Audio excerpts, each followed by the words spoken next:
A planet is moving in an elliptical orbit around the sun. Okay.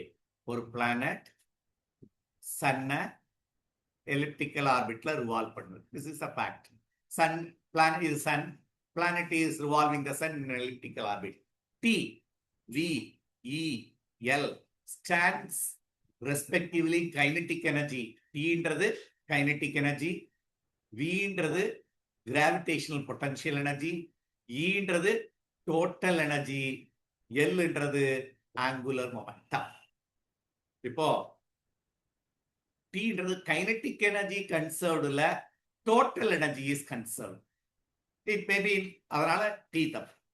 V is gravitational potential energy எப்பவுமே negative, positive தான். அடுத்தது E is always negative is correct. ஏன்னா நீ total energy நீ போட்டேன்னா, total energy அப்ப planet நீ போட்டேன்னா minus GMM by 2 into R plus H வந்துடும். அப்போ இது ஆன்சர்.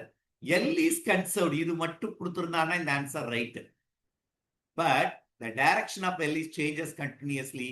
wrong. நம்ம படிச்சிருக்கோம் angular momentum is என்ன வெக்டார், ஆக்சியல் வெக்டார்னுவாங்க. எப்பவுமே இது ரொட்டேட் ஆச்சுன்னா அந்த வெக்டார் upward direction தான் இருந்திருக்க முடியும்.